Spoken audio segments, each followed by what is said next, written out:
Hello guys, this is your friend. We are back with a new fanfic. Which is What If Naruto Got Harem with Hinata, Tsunade and Anko Part 1. And if you enjoy this fanfic, then please press the like button and subscribe to my channel for more fanfic like this. And now let's start a new fanfic. Konoha. The sun rose over the village. The 5 faces on the Hokage Tower beam under the amazing bright rays provided by the potent sun. These aforementioned beams also affect the face of a blissfully sleeping teen that promptly rolls over. He grumbles as the alarm clock goes off, and with a flick of his hand, the alarm clock is sent flying into the wall before it breaks. "I'll fix that another time, foolish alarm," the teen mumbled. The boy is about to drift off yet again to a land unknown, before small yips grow in range and volume before coming to his ear as a very warm tongue appears and licks his face. "Knock it off, Kyoshi," mumbles Jonin Namikaze Uzumaki Naruto, all-around savior of the shinobi nation. The fox, with red fur and 2 tails, does not and continues to lick away at the sleeping teen. Naruto sighs before getting up and laying his back on his bedpost. As he awakes, his sight leads him to looking around his huge bedroom. Window to his right was covered with navy blue drapes, and a door that led to a balcony if you would move the drapes. To his left was a huge walk-in closet with the door open, many different Jonin outfits and different colored flak jackets visible. A pile of shoes and boots lay out upon the floor. His black tiles were filled with dirt and other things from his constant moving through the day. Next to the closet was a huge chest drawer with 4 drawers in a nice hunter green. One drawer is open and a neatly folded stack of white t-shirts are visible. The door to his room was 3 paces from the drawer. On the right of the door was a wall filled with many weapons. Kunai, 3-prong kunai, ninjutsu, daggers, shuriken, an Anbu mask, Anbu armor, a cloak with blood and flames at the bottom, and a huge clan painting of a whirlpool on the ceiling in dedication to his mother and the Uzumaki clan of Whirlpool. In the corner between the weapons and window is a mannequin dressed in Hokage robes with a Jonin outfit under it and the hat. All in all, his room was pretty nice. Naruto stretched before picking up the medium-sized fox in his arms and walked out the door. As he turns left and passes 4 doors on his left and staircases leading downstairs to his right, he opens up the door directly in front of him into his bathroom. Black and gray marble was everywhere within this room, which consisted of the tub, the sink, and the floor. He placed the fox to the floor and began his morning routine. Brush teeth, shower, fix up his golden hair that reminded many people of his father from back in the day, and then head on out for the day. Dressed up in standard Konoha uniform and putting his Hitai on forehead before grabbing his pouches and equipment, he specifically puts on 2 pouches on both thighs and picks up 2 cruel-looking daggers before spinning them and putting them in 2 side holsters on the outsides of his thighs. As he heads downstairs, he stops halfway as he remembered something rather important. "It's my day off," Naruto sighed before going back upstairs and disrobing. He returns everything neatly, a habit beaten into him by Tsunade, before putting on a skin-tight navy blue shirt and white pants with a black jacket halfway zipped up and matching crystal clean white ninja sandals. He ties his Hitai around his neck and yips to the fox, which swiftly jumps onto him and wraps his body around his neck. "Let's enjoy this day, no Kyoshi," said Naruto as he steps outside, his fox companion yipping in agreement. 2 minutes later, Konoha Shopping District. Ino Yamanaka was bored. Plain bored. There was nothing to do today. No missions, her parents gave her the day off, half of the ninja she knew or wanted to hang out with were currently on missions, the only kunoichi she could think of to relax with was busy, and then that was not mentioning her roommate Sakura, who was working endless shifts in the hospital. "I hate days like this," mumbled Ino. "That makes 2 of us," said a deep voice. Ino whipped around as only one person had such a distinctive voice. "Ah, Naruto," said Ino as she smiled at the said person who was walking up towards her. She had to look away swiftly to hide her blush.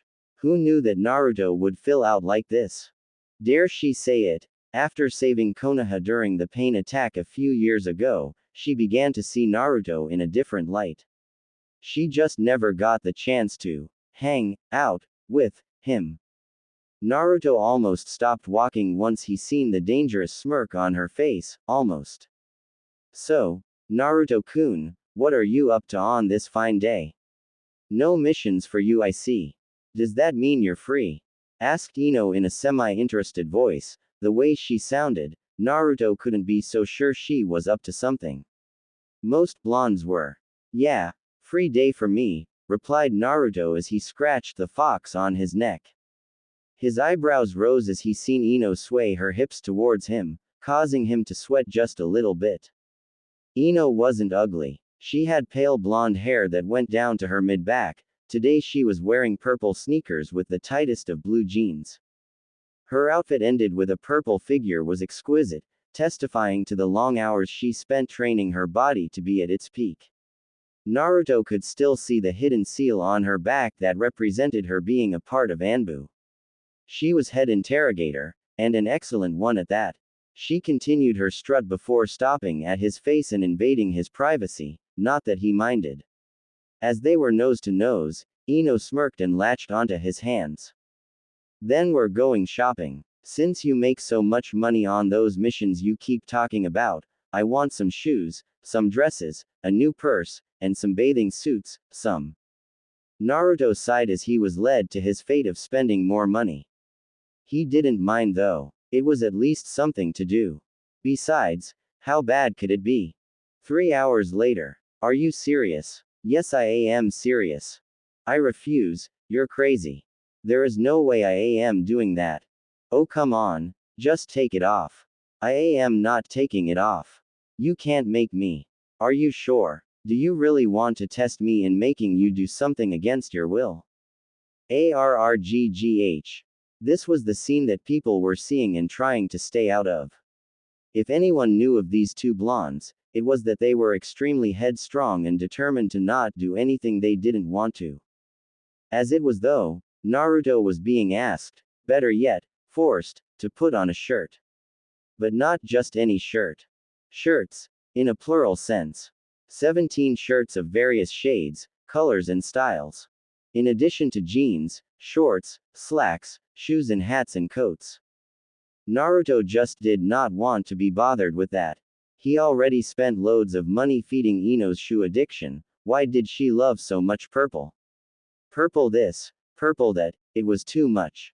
Actually, take that back. He forgot he was a fiend for orange as well. So now he had Ino in his face growling, to which he returned with equal fervor. He refused to back down from this challenge. He was Uzumaki Naruto, Jonin of Konohagakure, son of the fourth Hokage, taught by the legendary Kakashi Hatake the copycat nin and the late Toad Sanin Jiraiya. No was a very viable option. Ino was about to choke him before coming to her senses and smirking. Naruto did not like the sign of that as he knew how devious she could be. Watch me Naruto-kun, you will put on everything. Said a deviously smiling Ino as her hand slowly went to her back pockets and Naruto would not know what was about to happen. You can't make. Naruto stopped talking as in a swift second his shirt was ripped and slowly the article of clothing fell to the floor, which caused a chain reaction of stopping women and slowing down time. Strong and finely tuned muscles were the thoughts running through her mind about Naruto's body, extremely muscular and sturdy. She should have done this earlier. Naruto was a hunk. The feel for him began to manifest even more than before. Naruto watched in slow motion as his shirt fell to the floor. He began breaking out in hives as he knew the effect this would cause. Drooling women with hearts in their eyes would rush him if he was around when the shirt hit the floor. He grumbled at the blushing and smiling Ino. That was dirty of her to have a hidden kunai in her pocket. In a yellow flash Naruto was in the dressing room with all of the clothing before the shirt hit the ground and out the room, at the register with his shirt miraculously taken along with Ino. Ino smiled. Told you, she chirped as she latched onto his arm and leaned into his shoulder. Females are so troublesome, mumbled Naruto, channeling Shikamaru as he began paying and putting his newly acquired clothing in a huge storage seal. Good thing he decided to take these with him. Before anything else was said, a huge grumbling noise was heard. Ino blushed as she looked away from a surprised Naruto who soon after laughed. "Let's go to my place and get some food," said Naruto as he led her to some food. Ino blushed at that but said nothing as she knew he meant strictly food. They were friends, sort of. Ino blanched at the thought that she really didn't know much about Naruto. All these years of watching him make a fool of himself, asking Sakura on dates, pranking the teachers and being a loudmouth. Who knew he would be becoming one of, if not, the strongest shinobi in Konoha? She smiled. Time to ask questions and learn about Naruto. Fine by me. So, Naruto, what do you like to? The two sat by the pond in Naruto's estate watching the goose, frog and sunset while enjoying some sandwiches that Naruto's clones whipped up. Ino had learned a lot about Naruto and him about her. After the harsh story about his life before he got older, which made Ino curl into him crying, making him blush a bit, they continued talking and realized they both shared a love of flowers, training, motivating and annoying people at the same time, even read the same manga, which brought a surprised funny face from Naruto, causing Ino to laugh very loud and joke on him about how his face looking like a gaping fist. Naruto suddenly caught a gleam as he held some of the pie he had made. "Hey Ino," Naruto said, as he discreetly his hand, holding the pie back. "What is it Naruto K?" Ino never got to finish her sentence as a wet, splosh, sound landed on her face. She slowly widened her eyes in surprise and touched her face to remove the substance dripping down her face, ignoring the loud sounds of laughter. "Look at your face now Ino. You look very sweet, and you smell like the best of pies," laughed Naruto as he rolled on his side and tried to push himself up despite his gut hurting from his laughter. "Pie. On her face. Thrown by Naruto. He must die. Naruto-kun," whispered a voice. For some odd reason, every animal in the clearing left, including his foxy companion. The sky grew dark, the roses withered and died and killer intent began leaking. "No one." Jokes with Ino's face. "No one. You," were the words that came from Ino, her head down and body shaking, before a small chuckle came from her throat. Her hand found her way to some soy sauce that came with the rice they ate. Her other hand grabbed onto his shirt. "Shall pay," shrieked Ino as she tossed the soy sauce onto Naruto's face and hair. The two then began a food fight before Naruto tackled Ino and they went rolling down the hill they were on before they fell into the pond and came up to start tossing water on each other's face, all the while laughing like little school children. The two continued until Naruto swam towards her. Grabbing her around the waist he then brought her and himself underwater before emerging and then throwing her back in, laughing. She never rose up. But he felt himself being lifted up before landed in the water back first as Ino emerged laughing. Naruto came up and the two panted in exhaustion before Naruto smiled. "You look beautiful when you're soaking wet. Did you know that? Anyway, let's go get cleaned up," Naruto innocently said as he made his way out the water, never seeing the small blush that lit her face up. Naruto was embarrassed. But it was not his fault. He let himself get so open. Well, his eyes and mouth anyway. And the bottle of water he had in his hand was definitely making a puddle at his feet. And his face felt hot. Was he coming down with a fever? He doubted it. His reason was simple. The person coming down those steps just might have made time freeze with such a simple amount of movement. He would start the description with her hair. Her usually ponytail was abandoned and was wild and untamed, giving her a very exotic look. Her eyes were shining under the lowering sun as it reflected and showed mirth, humor and mischievously. But the fact that the white shirt she had on was his old shirt from when he was 12, even on her it was big, but somehow hugged to her curves and made her look so beautiful. Then were the shorts that stopped at her mid-upper thighs. These were also from when he was 12.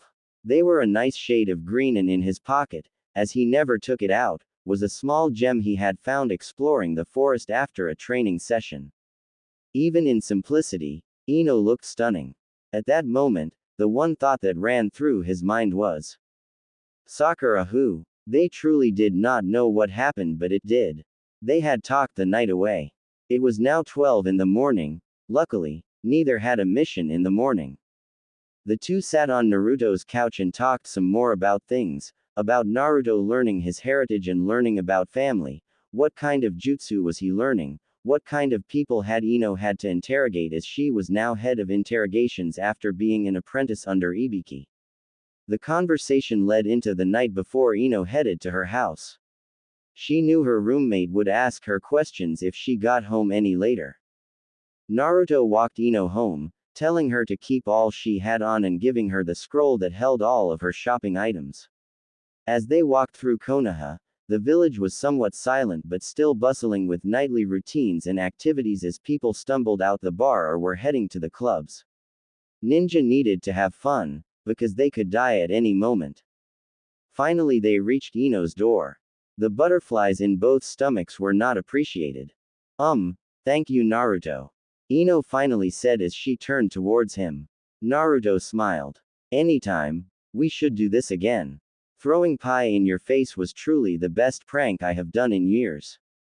Naruto said, chuckling, to which Ino punched him on the arm playfully before she invaded his space again, and wrapped her arms around his neck.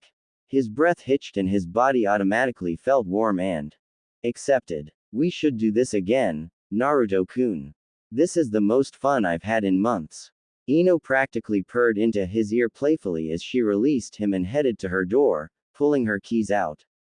Or would have had she not remembered that her keys were in her jeans, which were in the scroll. But felt something poking out of the pocket. She decided to look at it later. A little embarrassed, she knocked on the door knowing that Sakura was up. Have a good night, Ino, Naruto said with a smile as he retreated down the steps and made his way down and back to his mansion. Ino watched him go. It was always the same image. Him going into a fight, him going to avenge the dead of his fellow nin back against Kakuzu, him going off to face Sasuke. She was always watching him walk away, but now, after today, she wanted to walk with him. Be with him. She wanted Naruto. Naruto. Another day off. Just great. Naruto Uzumaki Namikaze headed upstairs to change his outfit yet again, his small fox yipping in laughter at his attitude towards it. This was the 4th time in 2 weeks that he forgot. I should really put these things on calendar, you know. Naruto muttered to himself as he came back downstairs wearing a navy blue versus neck shirt with gray cargo pants and the standard ninja shoes. Kyoshi wastes no time jumping up and wrapping around his neck as Naruto decides to put his Hitai on his arm this time. Alright, now let's go get some ramen, Naruto said as Kyoshi licked his face in agreement.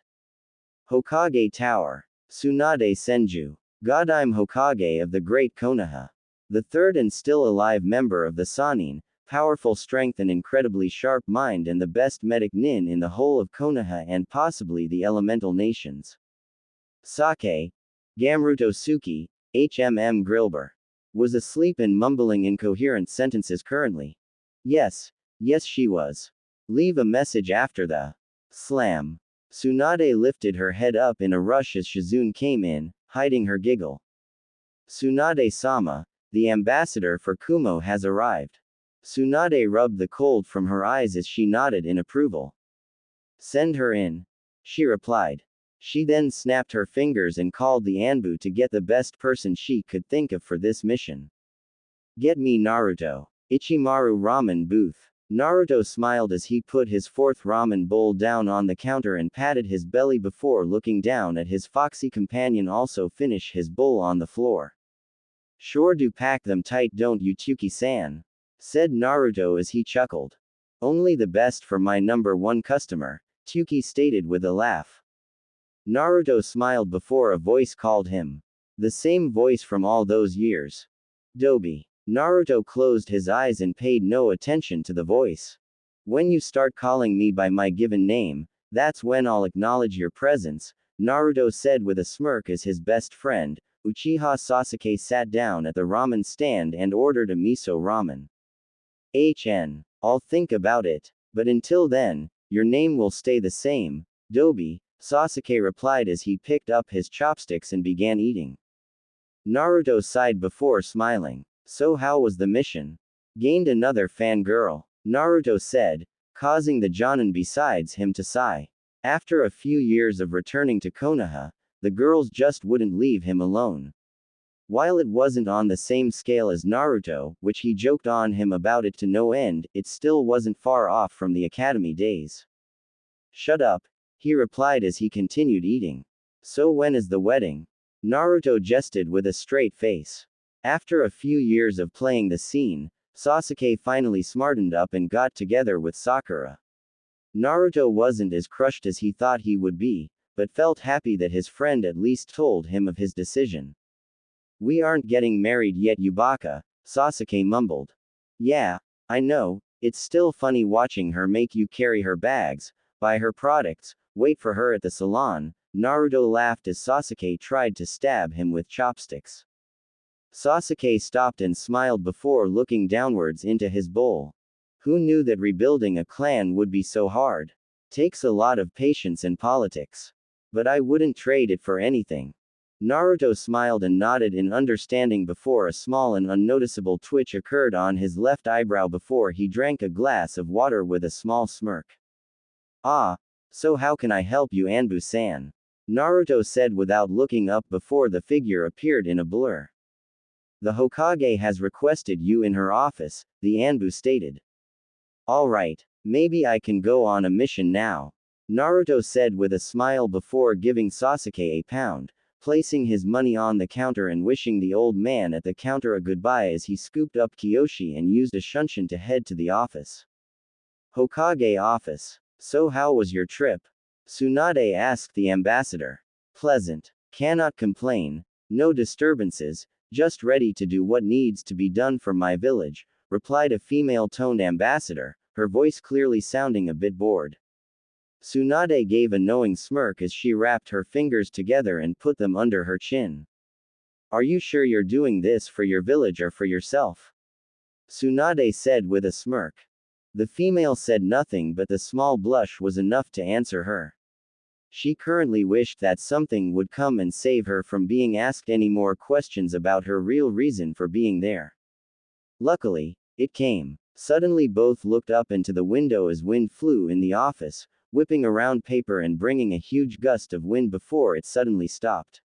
Revealing Naruto in full ninja gear, flak jacket with a navy blue long-sleeved turtleneck, black slacks, straps on both legs holding his special daggers and combat boots with his eyes closed leaned on the window sill, elbows folded in his cool sage mode pose. You called Ba-sama? Naruto asked in his smooth voice, wind blowing his Hittite and chopstick twitching in his mouth. Before losing all of his points as he was bashed into the ground from a growling Tsunade. You've sent all the just stamped papers to the floor, Gaki. Tsunade growled as she grabbed Naruto by his flak jacket. Like you actually read those pieces of paper. I bet you just woke up from your daytime nap, Granny. Naruto growled in return as he was lifted in the air before being placed on his feet. What did I tell you about calling me that?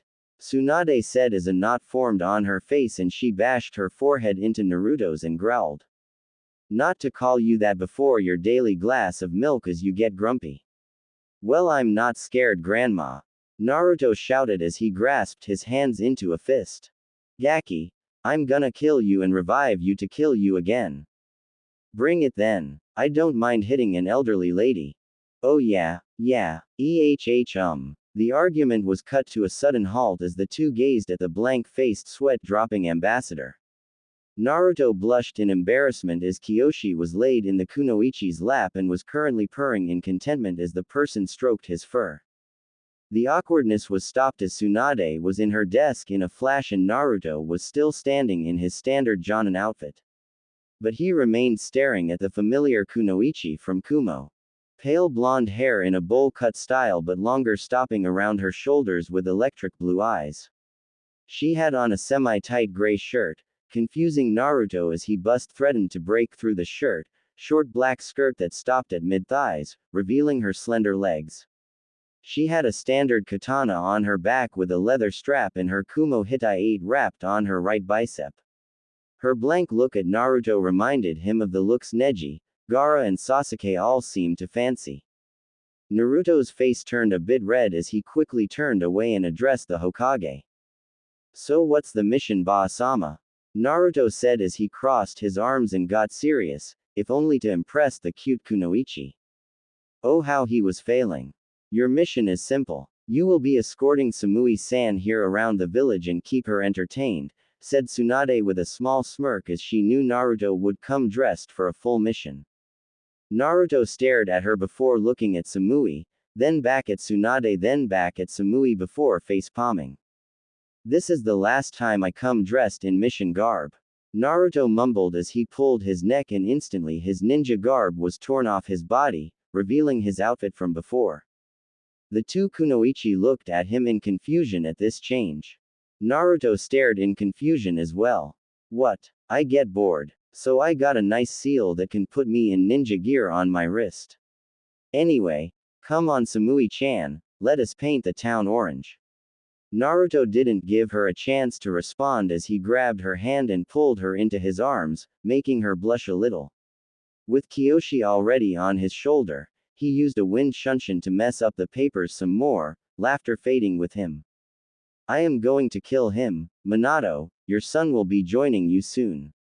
Tsunade thought as she called some genin in to clean the mess up.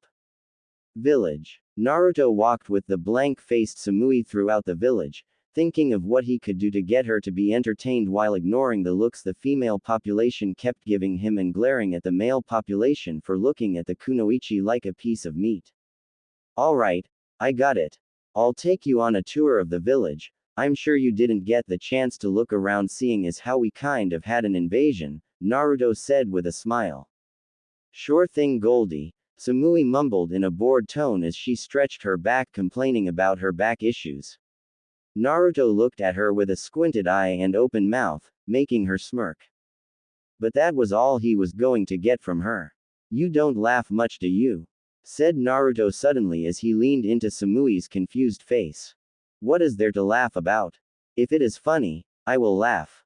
Now back up, you are too close to my face and I need space. Samui said as she slowly pushed Naruto away. Naruto smiled a bit. It has been a while since he met a female that didn't smile, not since Koyuki and Shion. Demon country. Achu. Said person opened her eyes from her meditation before a small blush and smile appeared on her face. It is time for Naruto to help me, she said in a low voice. Spring country. I don't want to get married to any of these men. Koyuki said as she threw all the pictures of bachelors to the floor. The hundreds of pictures being spread on the floor. She finally turned to the advisor who looked at her in surprise. I need a strong man, a determined, charming man who knows me and loves me for me. Koyuki looked at the picture on her desk, a small smile appeared on her face. Then she sneezed. Koyuki-sama. Koyuki lifted her face up and made her way out of the office. Call my carriage. I'm going to get Naruto Uzumaki. Konoha. Achu. Achu. Yelled a voice. Tissue. Samui said with a look of small interest as she held it up. Naruto looked at the tissue before giving her an embarrassed grin and taking it. Thanks, he said as he wiped his nose and put it in his pocket before smiling at her in a very suggestive manner. I know what I'm going to do for you, Naruto said as he stopped walking. Oh, and what is that? Said Samui in a serious tone, eyebrows raised in curiosity. Simple. I'm going to make you laugh, said Naruto as he walked on. Samui looked at him before shaking her head. Good luck, she whispered as she followed along. I've actually got a lot of good luck. You should ask Ba-sama, said Naruto as he was now behind her. She had no chance to ask how he got behind her or how he heard her as she felt her hand being grabbed again and led to a place she had no idea. Alright Samui-chan, let's go have some fun, Naruto said as he ran off. Samui looking at him for a few minutes before smirking again. Maybe, just maybe, it won't be so bad. Hours later, Samui finally cracked. She finally laughed. But Naruto was not laughing with her. He had taken her everywhere. The training grounds where he cracked jokes about Team 7. Receiving blank faces. The mall where he met Rock Lee and Guy and saved Samui from the horrid genjutsu of them hugging. The shopping districts, where he cracked jokes about his old outfits. The arcade, where he beat her in every game. The academy, where he told her of his class clown tendencies, producing a loli's murk, then went to Ichimaru's for lunch, trying to get her to laugh by playing around with his food, and now they were back at his house and all it took for her to laugh was for him to slip on a banana and crash down a flight of stairs. This is so not funny. Can you at least help me up so I can take you to the final place for the day before my mission ends? Naruto said with a groan. This fall was so not cool. Kiyoshi just loved to leave fruits on the floor at the most inopportune times of life. At least she laughed. Sure, Samui said as she extended her hand. Then pulled it back, causing him to crash onto the floor again. Naruto grumbled as she walked past him. Or she would have if he had not grabbed her ankle and brought her crashing to the floor. Ha, now who's laughing now? He replied as he got up, and then in turn got leg tripped. Samui smiled as she crawled over towards him and bashed his face to the ground. But the floor brings out your eyes, she said in a joking tone. Naruto looked up in shock. You just told a joke. Naruto said with a raised eyebrow.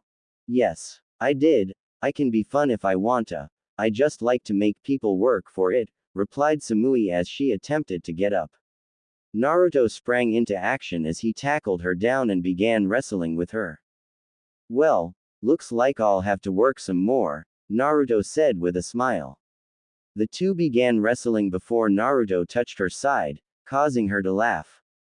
Naruto stopped and a cruel smirk appeared. Ticklish are we? Naruto said as he began moving his fingers in the air.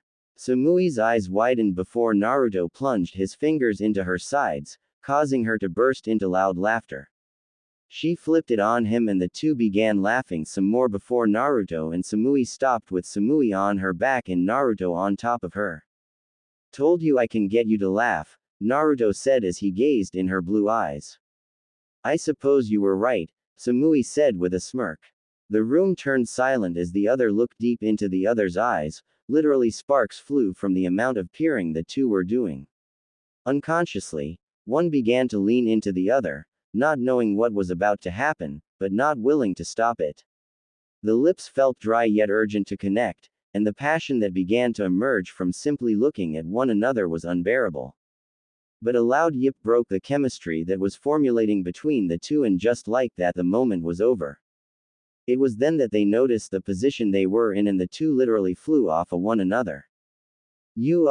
Let's go. I want to take you to one more place, Naruto said quickly as he grabbed a nice trench coat and led her outside, not making eye contact. Samui looked at him with a thoughtful expression. Very respectful, surprising considering who his sensei was. Fun, but knows how to be serious, strong, determined. Maybe he can be the one, Samui thought as she was led outside. The two walked in silence, as she knew if she asked where they were going that he would not answer. Eventually the two came up a flight of stairs. After some climbing, Naruto walked her to a cliff before Samui caught sight of the most amazing view. This is the top of the Cage's monument. I used to come up here and watch the view and still do from time to time. This is the best part of the village. Sitting here on my father's head and watching the village. It's like I'm letting him know that I'm watching and protecting Konoha for him, you know. Naruto said as he sat down and patted for her to do the same. As she sat down, the two made small talk as she told him about Kumo and he in return talked to her about Konoha. Eventually he got her to actually break into a natural genuine smile. It was better than the view of the village. You should really smile more often, Naruto whispered as he removed his coat and wrapped it around her before resting his elbows on his knees, missing her small blush. Who would have thought he'd be such a gentleman? Naruto gazed at the village with a relaxed expression. This whole day was pretty fun, he had to say. Learned a lot about Samui and really wanted to hang out with her, let alone see her again. Eventually Naruto smiled and extended his hand. Let's get you to where you're staying for the night. I'm sure you're exhausted from all the walking. Naruto said as he stared at her eyes. Samui looked at his hands before slowly placing her hands in his, and her face went from impassive to brief shock as he used his strength and tossed her onto his back before catching her thighs and turning towards the cliff. Hold on tight, was the only warning she got before he jumped off of the faces, surprising Samui as he took her on a peaceful ride throughout the village. Eventually and sadly, in Samui's opinion, they reached the inn she was staying in. Naruto put her down in front of her door. I hope you enjoyed the tour of Konoha. Maybe we could hang out again, you know. Naruto said as he scratched the back of his head. Samui said nothing before slowly walking up to him. Naruto began to get nervous as most of the times, the females he knew would approach him to hit him. So he began to panic. I mean, only if you want to. I don't want to. He was silenced by a chaste kiss to his whiskered cheeks, causing his eyes to widen and him to flush. Slowly touching his cheeks, he turned to see her smiling at him with her hands clasped in front of her. Thank you for the trip around the village, Naruto-kun. And for making this decision so much easier. I didn't even know it, but you are the one I've come to Konoha for. Naruto smiled, not having a clue about her thoughts before watching her walk towards the inn. Anytime, Naruto replied as he turned away and walked away silent, hands in his pocket and eyes towards the moon.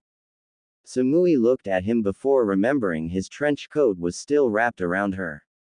She decided to keep it so she'd have another excuse to see him. Besides, she'd be here for the next year, so she'd have many opportunities. Naruto smiled as he lay in his bed staring at the ceiling with Kyoshi curled up on his stomach. Best mission ever. The mission was a failure. What was supposed to be a simple escort mission became an ambush from some weird Odo nins, who should have been killed a long time ago. Apparently, this group was the last batch of nins still alive after that war. So when 60 nin show up just to kill 3 Konoha shinobi and 1 shinobi after making their way back to Konoha from their mission, something was obviously wrong. Anko Mitarashi, for once, was afraid. The last time she had been afraid was when she was in the middle of the mob that was about to kill her, when she was defenseless and weak. She refused from then on to show weakness. But now, with the remaining 50 or more against just her as the other 3 nins with her gave their lives to get her away from them, her left arm was dislocated, kunai and shuriken all over her body, it looked inevitable. She was going to die. She would die without her dango, she would die without getting this stupid seal off of her neck, she would die still being feared by Konoha, she would die single, with no man to care for her, no man to love her, nobody to hold her in these last seconds. It was over. Hiroshin no Jutsu. She was right. It was over. Her eyes snapped open to find herself in an empty field and in the arms of a blonde-haired shinobi. But the 4th was dead, so this could only be. Are you okay, Snake-san? Said a voice in a serious tone. Namikaze Uzumaki Naruto, the strongest Junin out of the rookie 9 who also started off as the dead last of the group. Son of Minato Namikaze, 4th Hokage, godson of Jiraiya the Toad Sannin, trained by him, and Kakashi Hatake, son of the White Fang. His look was so stoic, a look that didn't look right on him. But she could feel the concern in his voice. What happened? Was Anko's simple response as she gazed into his cerulean orbs that were fixed on her. Then a smile appeared. Oh, that's easy. I was patrolling this area seeing as how we have taken over Rice Country when I came across 3 dead Konoha nin and 8 dead Oto nins with 2 on the brink of death. I interrogated 1 and then sent both Kunoichi to Konoha for treatment and further interrogation. Then I found you curled up in a ball with about 40 nin about to kill you. So I did my awesome jutsu and killed or disabled them, then went to Konoha to ask for reinforcements, then came back and grabbed you, and now we are outside of Konoha about half of a mile. You're very injured, so I had to stop here. otherwise you'll possibly die with the speed I was going and the amount of blood you're currently dripping. It's pretty late, so we should prepare firewood, Anko-san, don't you agree? Said Naruto all in one breath. Anko was floored. She wouldn't let this opportunity go to waste. She was alive. She had a chance to eat dango, to shower again, to live again. 2. Anko gazed into his cerulean eyes again, and her eyes watered.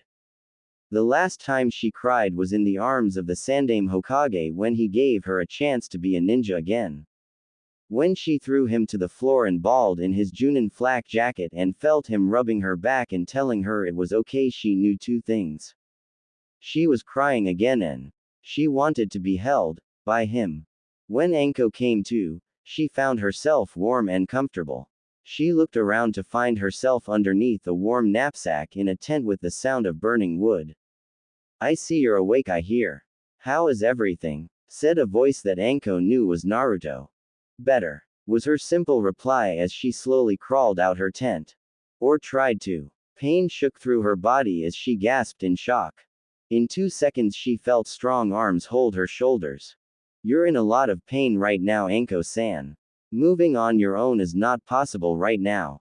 Let me help you. Naruto lifted Anko into his arms bridal style and set her down next to a tree before sitting on his log, not seeing the small blush that appeared on her face. When was the last time someone did that for me? She asked herself. So what happened? Naruto asked after passing her a ration bar that was ramen flavored. Anko inwardly shrugged as she ate the ration and told her the story of what happened with the escort mission and the ambush. Naruto nodded in contemplation. We'll be heading to Konoha in the morning.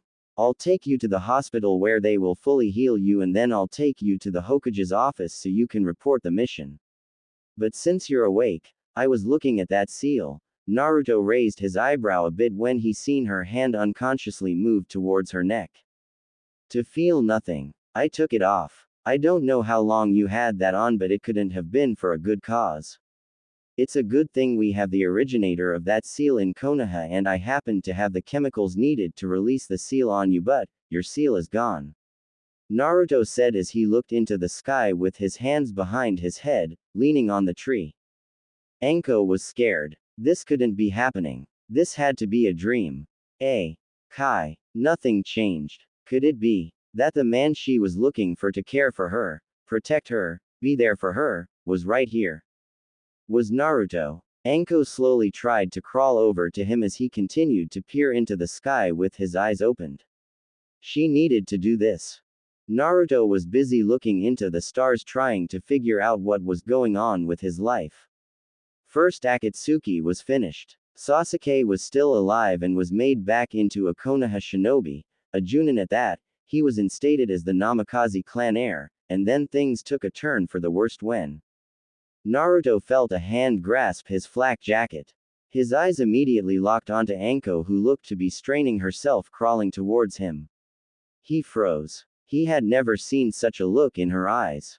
He had seen mirth. He had seen fear when those nin were about to end her life. She had seen amusement when she thrown that kunai at him back in the Chunin exam, but this look was unexplainable. So he did nothing when she grasped his jacket and pulled herself up to his face and hugged him, continuously thanking him. When she released him, she laid her head on his chest and whispered for him to hold her. He did. For once in her life, Anko felt home. Naruto felt differently. He felt complete. We are close to home, Anko-san. Naruto whispered as she nodded on his back. The two awoke in the morning in each other's arms. Somewhat awkwardly, they let go and cleaned up the campsite before Naruto told her to get on his back and they would travel back to Konoha. The whole trip the two just talked. Naruto could see her old self coming back as she mercilessly whispered about how she would feed him to her snakes if he uttered a word to anyone about what happened in the forest. Naruto quickly agreed. As they came up to the gates, laughing and talking excitably like old friends, the guards Katetsu and Izumo had to wonder what happened to Anko, as she would always come back barely scratched and fingering a kunai. Not on the back of a shinobi, looking quite bruised and hurt. The main question, as the two passed by them without a word, was, Where is her curse seal? Azumo asked Kotetsu. Kotetsu laughed as he watches Anko try to choke Naruto from afar. Naruto is just like his father. He's a seal master. So I'm thinking he removed it. He replied, looking towards the fourth Hokage. Azumo was silent before he chuckled. That makes sense. I'll kill you. I'd like to see you try Cobra-chan. Shikamaru sighed. There the two went again. Ever since Naruto brought Anko to the Hokage and Tsunade ordered that she was to heal under the watch of Naruto to see if any negative reaction would occur from the removal of the seal, and until she was back to full health, the two would be screaming at one another and then act like nothing happened in seconds. This was only the second day. Troublesome, you two sound like a married couple. Shikamaru said, sitting on the couch as he watched the two butting heads and growling at one another. Like I would wanna marry him, her, they simultaneously screamed before noticing the other say the same thing. What you say? Stop saying what I'm saying. You're doing it again. The two continued saying what the other was saying at the same time. Shikamaru just wanted to hang with Naruto and play shogi, maybe stare at the clouds, things like that. Now, he just wanted to solve this issue and go back to relaxing. Look, it's obvious both of your prides won't allow you to admit that you enjoy one another's company, being the way things usually occurred when you trust others, seeing as how one of your senseis defected and abandoned you and another's best friend tried to kill him. But I am pretty sure you both know how to trust others and not be like the people that hurt you, so just get over it and admit you want to be in the other's life. You two are too strong to be acting so foolish. Get over it. Anyway, I am going home. By the way, Shikamaru moved one piece to finish the game and left, lighting his cigarette before opening the game and blowing it. Checkmate. Spelled out the smoke. I need to learn how to do that. Naruto mused to himself before sighing. He's right, Naruto said as he sat down next to Anko. I don't mind having you as a friend. I think it would be a good friendship, seeing our past has some similarities. Naruto said as he averted making eye contact with her. Anko was silent before breathing in and out slowly before grasping his chin and looking at him. Well, first, friends look one another in the eye instead of blushing and looking away. She said with a smile as Naruto turned red in embarrassment. Sorry. No problem. Look, I am willing to be your friend as well, it's just a lot to take in right now, so forgive me if I'm acting out. No one has ever done so much for me for no reason, and the last person that did. Naruto knew what she was going to say and shook his head in disagreement. I will never abandon you. Anko could see the determined look in his eyes and knew he wouldn't. Good. Now hold me again, Anko said as she crawled into his laps. Do friends do this? Hold one another? Naruto asked in a low voice. It had been years that he longed to be held. He never made a big deal about it, but when she wrapped her arms around him, he felt all those years of longing coming back full force. Yes, they do, Anko whispered as she soon fell asleep. Naruto smiled before nodding off again, Kyoshi soon joining them and falling asleep as well. A figure came into the gates of Konoha very late at night next to another figure.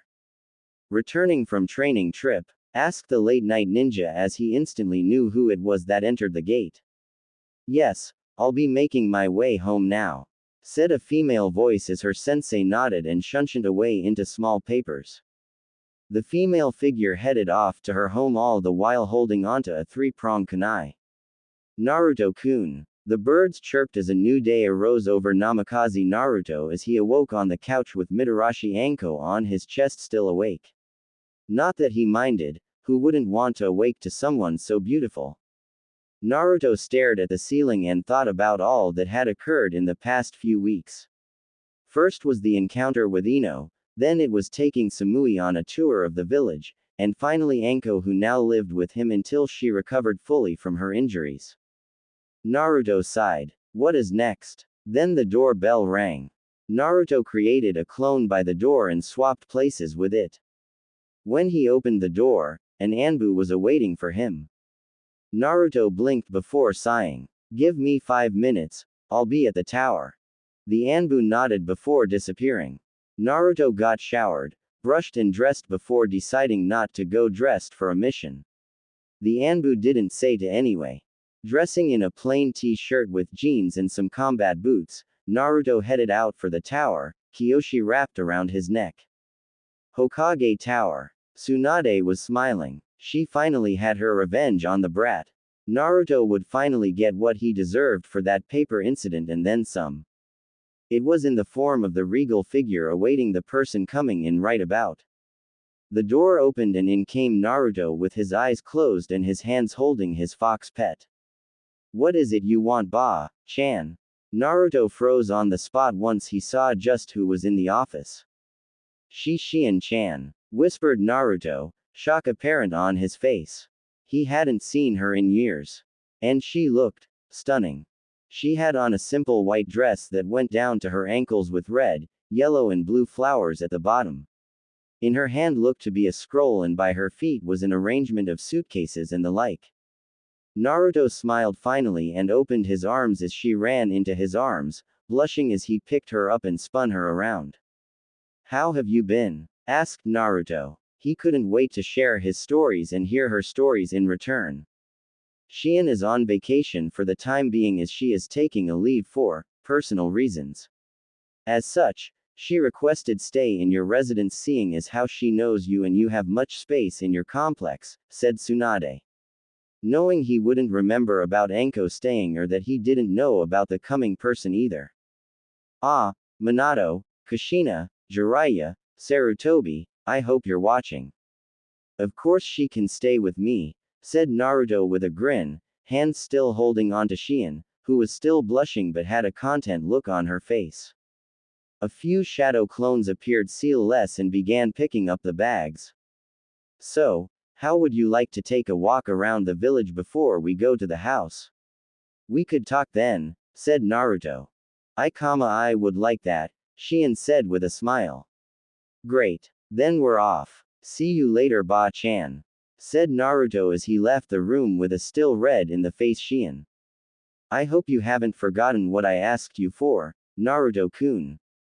4 hours later, Naruto and Shion talked throughout the day into the afternoon about what had occurred for the both of them since the mission in Demon Country. Every time the conversation would get close to whether or not Shion had a relationship, she would change the conversation and sputter. Suddenly, as they passed by a restaurant, Shion's stomach growled kind of loud.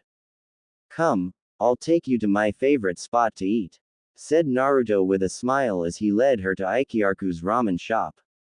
Ichiraku's ramen shop. Hey old man. 3 bowls of miso soup and some beef for Shion for starters, yelled Naruto as he brought the blinds to the side and sat down, patting his seat next to him for Shion to sit down.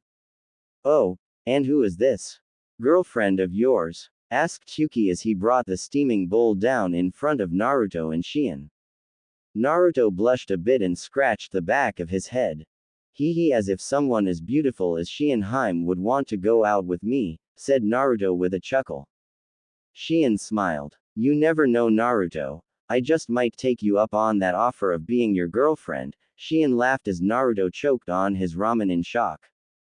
Chuki chuckled as he walked away to let Naruto talk his way out of that situation. Naruto sighed in delight before suddenly looking outside and smiling. I want to show you something, said Naruto suddenly as he put a wad of bills on the table for the ramen. Come, let's go, Naruto said extended his hand. Shion was silently wondering what was he up to before finally grabbing his hand. Shion blushed suddenly as he brought her up to his chest and wrapped his arms around her waist. Does he know? Is he ready to help me? Were her thoughts at the moment. She was interrupted as his baritone voice rung in her ear. Hold tight. In a swirl of leaves they were gone from the restaurant. Valley of the End. As Shion opened her eyes, a gasp of surprise, awe and shock occurred. The only description she could give as to where she was right now was breathtaking. Naruto landed on top of the first Hokage statue, giving them a view of the waterfalls and countless trees and wildlife that littered over the area. This is the place where I and Sasuke fought, Naruto said suddenly, eyes distant and looking at the exact area they talked and fought at. We came here at least twice to fight. The second time was when I won and carried him back to Konoha. Naruto said as he finally let go of Shion, much to her disappointment, and sat down at the edge of the first's head. It's funny. Learning how history repeats itself. I am of Senju blood and Sasuke was of Uchiha blood. We fought 2 times, and changed the landscape to what it is now. This has now become our training ground. We fight here, we talk here, and we plan here. This is the best area in all of Fire Country to me. Because it means the most to me, said Naruto. Shion slowly walked towards him before sitting down behind him and draping her arms around him. Why would you share this area with me? Said Shion after a few moments of feeling the embrace and becoming one with him. Naruto was silent for a few minutes, thinking about how to reply. I don't know, it just felt like the right thing to do. You know, said Naruto with a sheepish grin. Shion said nothing before moving to sit in front of him. Slowly she tilted his chin up and looked him straight in the eyes. I do know Naruto. Then she kissed him. It felt like the right thing. To both of them. Come, let's take you to where I stay. It's getting late and you look a bit tired, said Naruto as he scooped her up and jumped off into the trees to head back to Konoha by the scenic route. Shion closed her eyes and heard nothing but the melody of his heart and hers resonate. He'll be a good father. He's so thoughtful, strong, and he cares. I knew he would be the one. I need to tell him what I meant back then, but when? How? Namikaze residence. Anko. I'm home, yelled Naruto as he came into the house, Shion following behind him. When she heard him call out a woman's name, she thought maybe it was a maid or his cousin. When said person entered the room, however, Shion knew that this was not anyone related to him. Anko hobbled up to the two, Kyoshi wrapped around her neck before seeing the new arrivals and rushing over to be petted by Shion, who soon obliged. Ah, good to see you're awake still. Anko, this is Shion, priestess of. Ex-priestess for the moment Naruto-kun. I'm on vacation, corrected Shion as she stared down Anko with a bit of fear, wonder. Naruto couldn't tell. Anko just grinned. Nice to meet you, Anko said as she bowed towards her before jumping into Naruto's arms. Now I believe you owe me a massage. No, Naruto-kun. Purred Anko as she poked him with each syllable to his name. Naruto pouted. Fine, let me show Shion her room first and then I'll meet you there, said Naruto, not knowing what Anko was really doing, or feeling the killer intent coming from Shion. Thanks Naruto-kun, you're such a good man. One day you'll make the perfect husband, treating me like this. I should just keep you all to myself and be your wife, said Anko in a tone Naruto couldn't tell as she was serious or not. So he laughed nervously. Heh heh, I try my best Anko-chan, said a red-faced Naruto as he quickly put her down and grabbed Shion's hand, dragging her upstairs. He put his head down to cover his flush. I wouldn't mind being married to Anko-chan either. Midnight. Naruto lay down on his bed staring at the ceiling. Things were moving too fast for him right now. If he were to think about it, what was it with all of these females suddenly appearing and acting so different towards him? Not that he didn't think they were all beautiful in their own way, it was just very convenient for them to suddenly appear just when he learned that. A tap on the window interrupted his thought. Naruto looked to his window to see a cloaked figure at the door. Thinking it was Anbu, Naruto got up and walked towards it. He opened the door, only to shake in shock and surprise. He was not prepared for what was on the other side. But the other side was prepared for him. A whip wrapped around his neck and pulled him out of his house. Kyoshi patted over and pushed the door closed, yipping as it went back to sleep on the bed. Outside, Naruto flew through the air from the window for what felt like minutes before crashing into a tree before a poof went off, signifying it was merely a clone. The cloaked figure stood there for a minute before disappearing in a swirl of water. Knowing he would follow. When the figure arrived at an empty field, she threw the kunai to the other side and awaited his arrival. In a flash, Naruto appeared, Junin outfit on and daggers in hand held in a reverse grip in front of his face. If it's a fight you want, it's a fight you got, Naruto said with a grin. Wasting little time, Naruto ran over to the figure in a burst of speed, sending the ground up in the air with each step. He then jumped high in the air and came down in a downward slash with both hands, to which the figure pulled out 2 kunai and blocked his assault, inwardly shocked as her kunai cracked with one hit. The figure pushed him and dropped her kunai before being in his face in 2 seconds. Naruto was confused at his speed.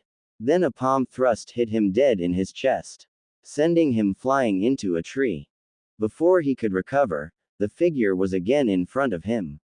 The figure then grabbed his head and kissed him. Naruto fell into a daze as the person's lip touched his and melted in her embrace. Then the figure spoke. "Find me, Naruto-kun." Then she disappeared. Naruto said nothing at all. His eyes were wide opened and his mouth was as well. He stayed in the same spot before standing up slowly and walking back home. Retrieving his thrown kunai, he looked at it for a few seconds before smiling. "Two can play that game, Hinata-chan." Tsunade was sitting on her couch sipping on sake with a relaxed look on her face. The day wasn't that bad. Besides personally handing out missions and signing thousands of paperwork, it was nice to finally settle down for a bit. Her thoughts were on Naruto and possibly giving him the title of Hokage. He had done everything needed. But she decided he needed to get his priorities straight in terms of settling down. Speaking of such a thing, shouldn't he be here by now to discuss what happened? The sound of the door opening was heard before, just as she guessed, came in Uzumaki Naruto with a thoughtful and confused face. "Ba-chan." Tsunade nodded and patted the seat next to her. "Sit down. It took you long enough to come to me," said Tsunade. She then handed him some sake and told him to explain what he needed help with.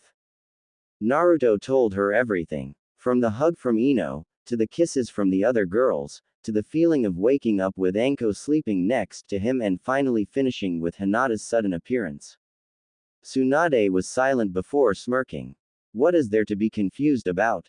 Marry them all." Tsunade chuckled as she watched Naruto spit out his sake while coughing out words she couldn't understand.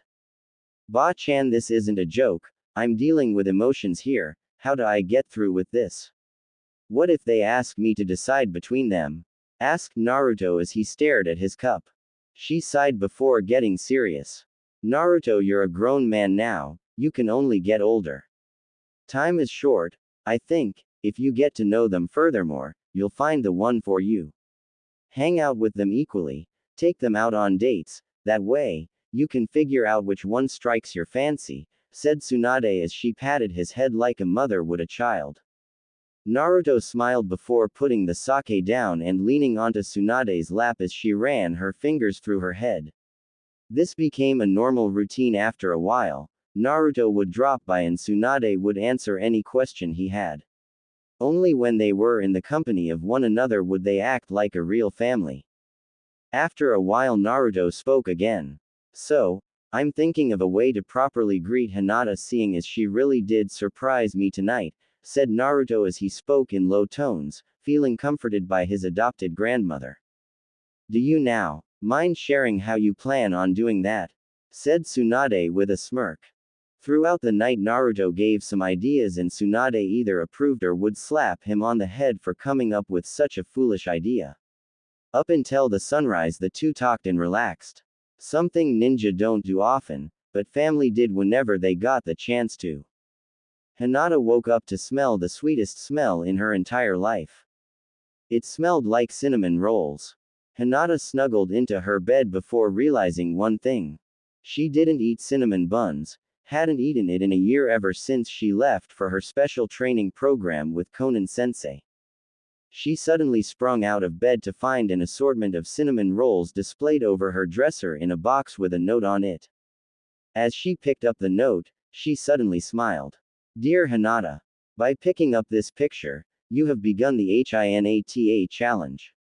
The trials you will endure involve your personality and all the special attributes that make you who you are. Taking one bite of these cinnamon rolls will make your first letter equals heavenly. If you would channel chakra into the bottom of this note, you will be led to the next challenge and note. Enjoy the sweets first, they're handmade. Sincerely. The sage. Hinata smiled sweetly as she read the last line before deciding to eat her breakfast. Taking up a orange frosted roll, she took one bite and felt like she was on cloud 9. These were amazing. Faster than Naruto eaten ramen, the entire roll was finished before Hinata decided to save the rest for later. Getting ready to leave for her hunt for the next clue, she channeled chakra into the note and giggled softly at the next clue before leaving the Hyuga mansion to do the next challenge. Konoha Stadium. Hinata walked to the front doors to see a weird seal on the entrance. Not recognizing it, she deducted that it was something not for regular eyes. As she put her Byakugan on, she read the seal before walking up to it and putting chakra through the seal.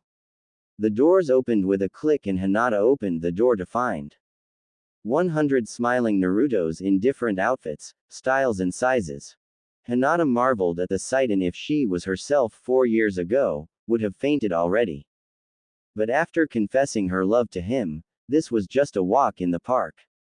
After thinking about what he wished for her to do, she nodded as she began dispelling each clone that did not look like the real him, including a Naruto dressed in Jiraiya's garb and a red-haired Naruto. She chuckled at that, and an extremely shy-looking Naruto. She sweat dropped at that. Finally she arrived at the final 2 Narutos dressed in Hokage garbs.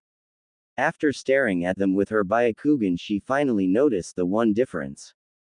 One had no cute whisker marks. Dispelling that one, the final Naruto smiled. You have completed the challenge, here is your next clue and scroll. Handing the girl the scroll, the clone saluted before dispelling himself. Hinata opened it up. Congratulations. You have completed the intelligence challenge. I equals intelligent. Your knowledge was always top-notch in my book. You are the smartest woman I know. Now, for your next challenge, follow the tail.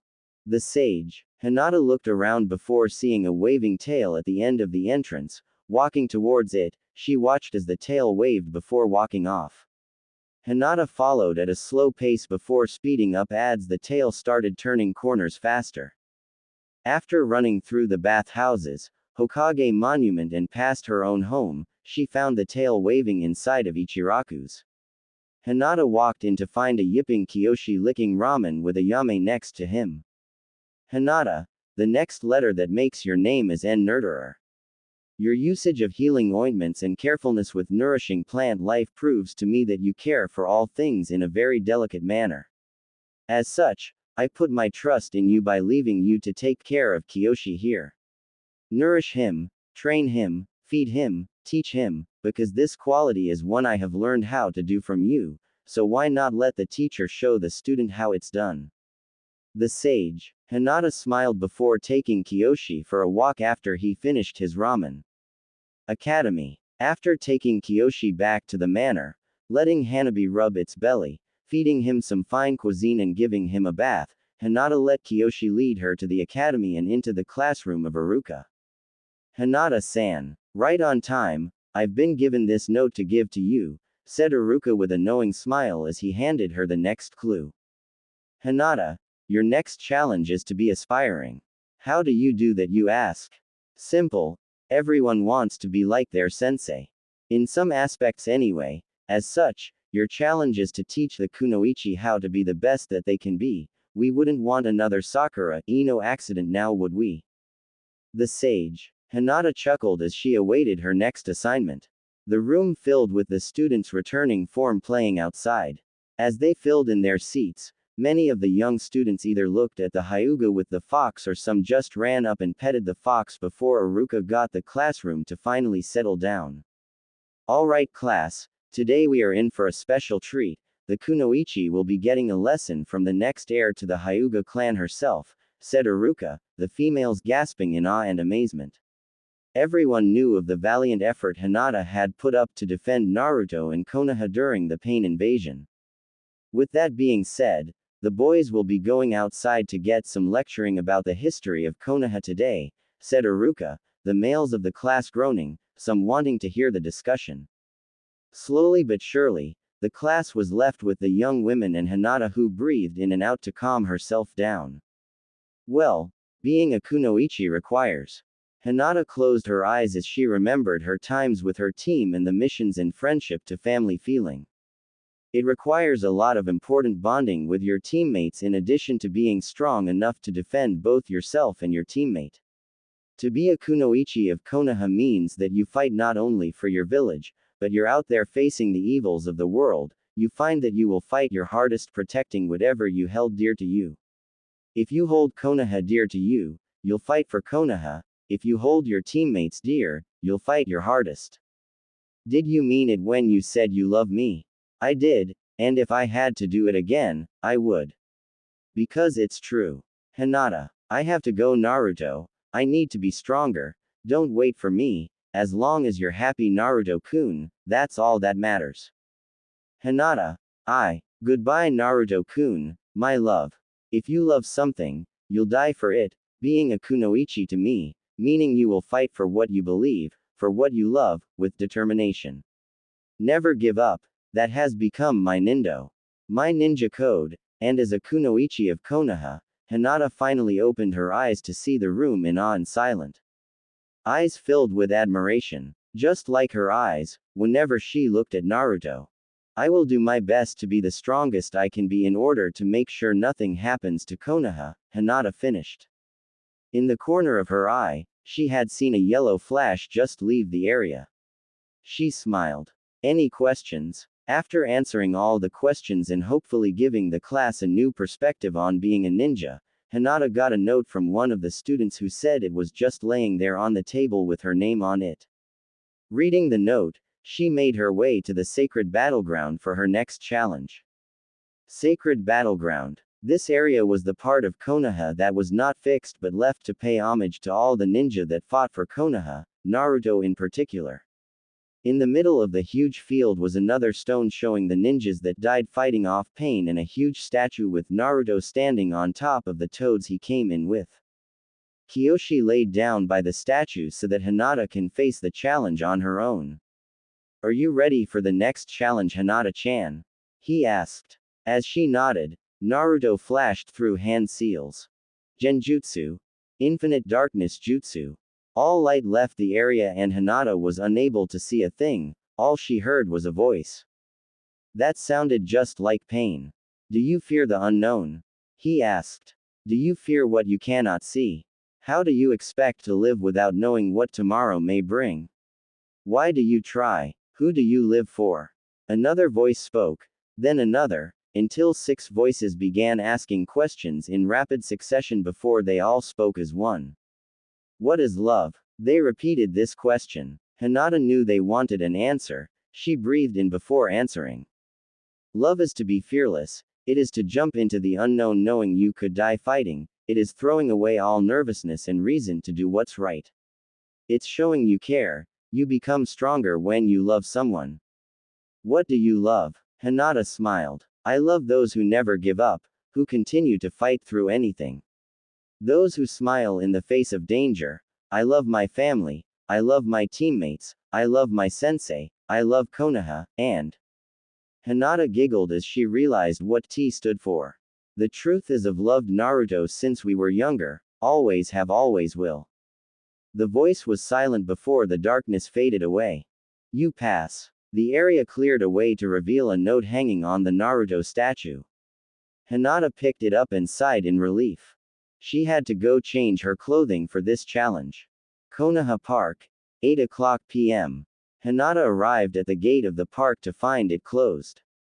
She found the gate open once she got within 6 inches of it.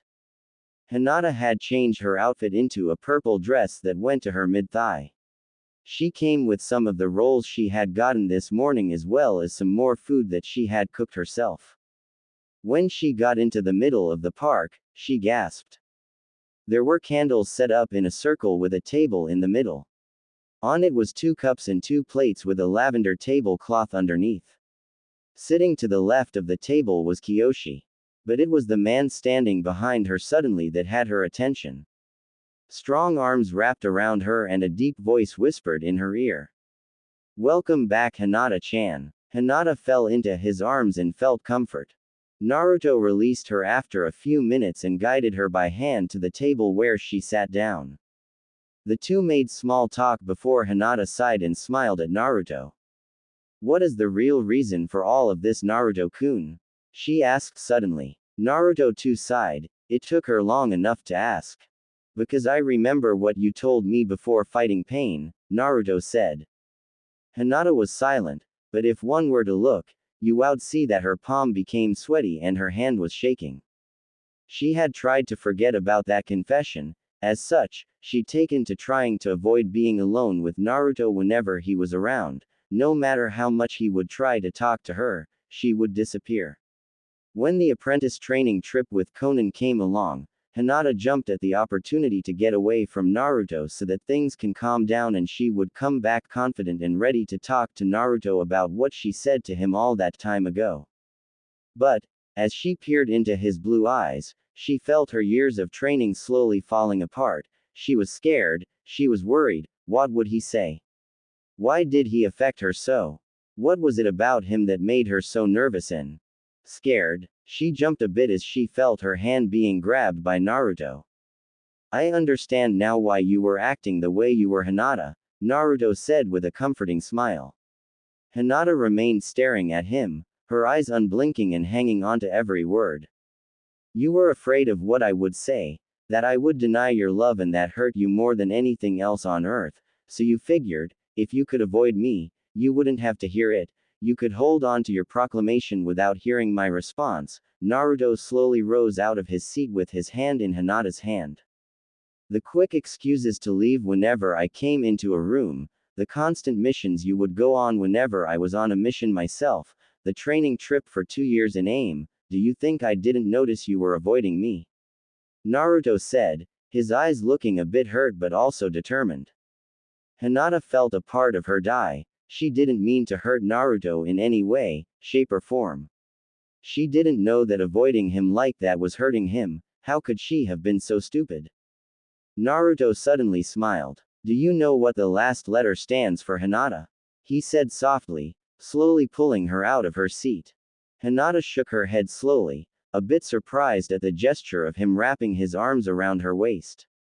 Let me show you. In a flash of light, the two were gone. Undisclosed location. When Naruto landed, Hinata held onto his shirt to stop her dizzy feeling. Hey, sorry about that, I forgot people aren't used to moving so fast, Naruto said, rubbing his head. It's okay, Hinata whispered, as she looked around to where she was, she gasped. This was the first time Hinata ever talked to Naruto the day he went off to fight at the Chunin exams.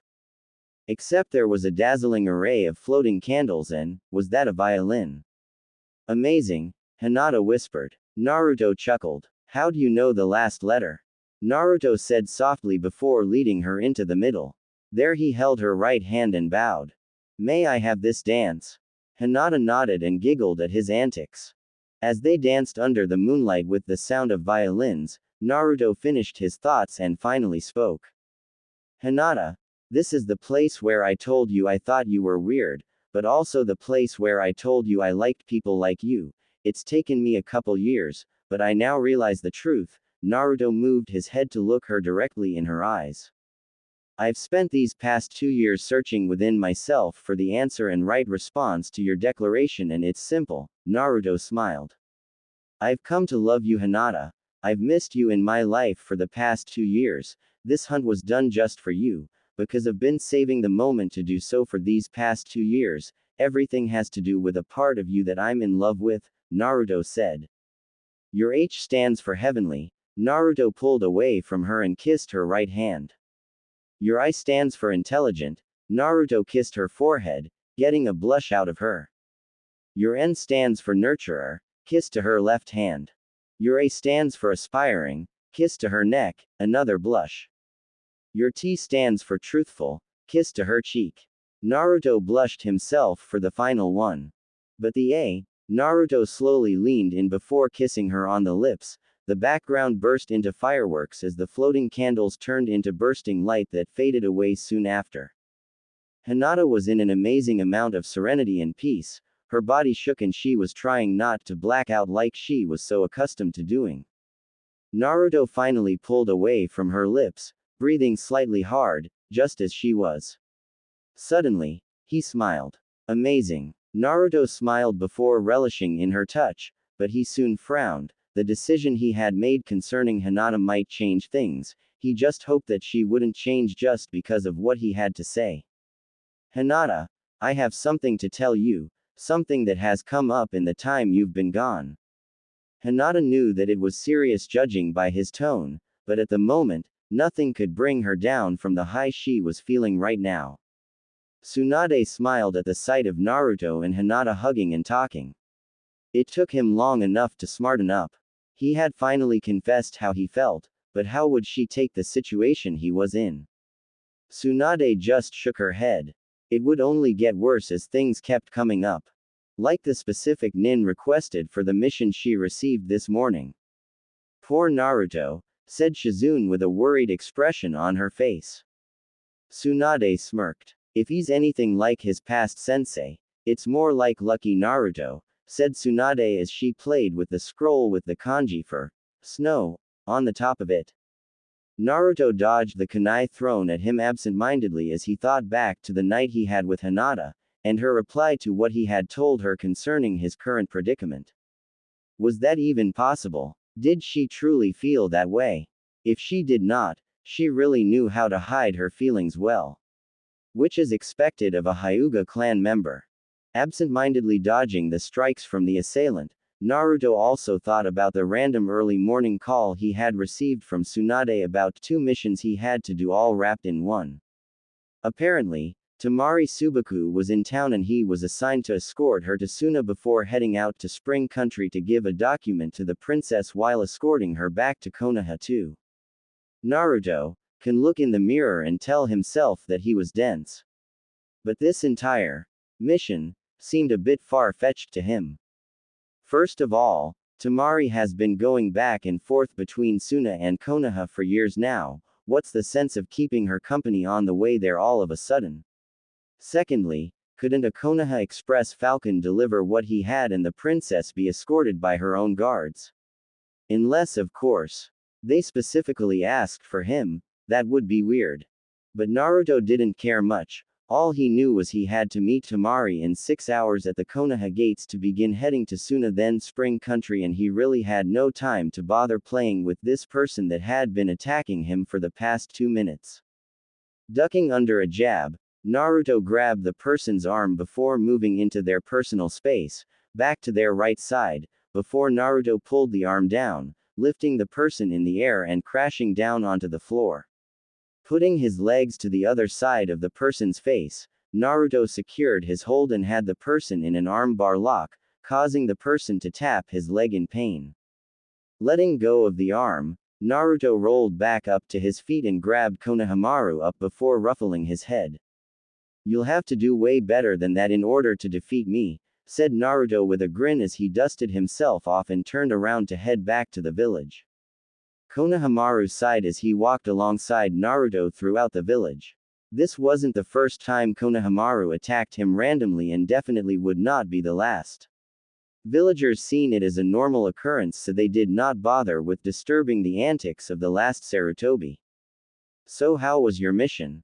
Asked Naruto to Konohamaru as they continued their walk throughout the village, nodding to female villagers and speeding up their walk as a crowd began forming.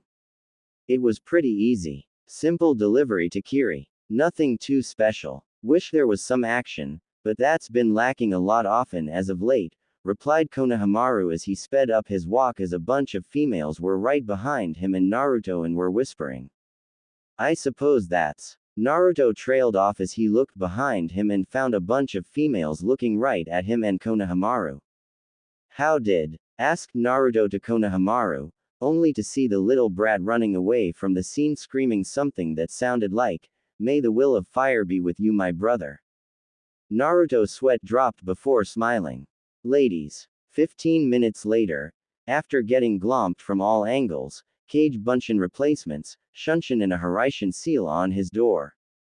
Naruto slammed the front door of his house panting and sweating with his clothing looking like he ran through a shredder machine. His face and body also had many different colors of kiss marks. Naruto sighed in bliss at the escape he had managed to pull off. Taking his time to compose himself, Naruto made his way into the house. To his knowledge, Anko would be somewhere in an area she wasn't supposed to be in, trying to do something she wasn't supposed to be doing. Like in the underground training arena chucking kunai at targets. But he supposed that was to be expected as she was just like him and lying down and doing nothing was not his forte either. Apparently, Anko was fully recovered, and no problems had risen from her seal being removed. Except a few differences that Naruto neglected to tell her, not knowing how she would react. But watching Anko suddenly have loads of chakra suddenly appear in her chakra coils, enhanced hearing and healing, a rise in her metabolism and extreme stamina, he figured today was a good time to tell her. He had about 3 hours he could use dodging all sorts of weaponry she would throw at him after Tsunade broke to him what now had to occur. Should he even think about it now? Probably not. He should go and tell Anko that. Hokage Tower. Tsunade sighed as she brought up her next development she had to relay to Naruto. I recently did some test on Anko Mitarashi concerning her removal of her seal, said Tsunade as she looked at Naruto seriously. And? Asked Naruto impatiently as Tsunade loved to drag out answers. Well, apparently when you removed her seal, your chakra began to be used as a catalyst to replace the excess chakra remaining in her systems from Orochimaru's taint, replied Tsunade. Basically what I'm saying is, Anko has developed some, rather peculiar abilities from having your chakra inserted into her system. I've talked it over with the council. I wish I could change the final decision, but I actually agree with it myself, Tsunade slowly smirked. You'll have to. Naruto sighed as he made his way to the basement. Watching Anko hit those targets, he could tell this discussion will either be good. A shriek from Anko emanated from her throat as a kunai made a hole right through the target. And kept going. And planted itself into the wall. Yes. Good. Or painful. Naruto jumped as Anko hopped onto him, her unexpected weight carrying them down to the floor with Anko straddling him and her face inches from his. Naru-kun came to visit little old me. Oh how excited this makes me. Said Anko with a playful grin. Inside though, she really was happy to see him, but she refused to show vulnerability to him any more than she needed to. Though, his influence and talks convinced her to at least change her outfit. She now wore a bra. That had taken at least 2 weeks for Naruto to get that done. Oh the blood loss, and mostly long-sleeved white turtlenecks with purple ninja slacks. This was her primary outfit seeing as how she was still on the inactive duty list.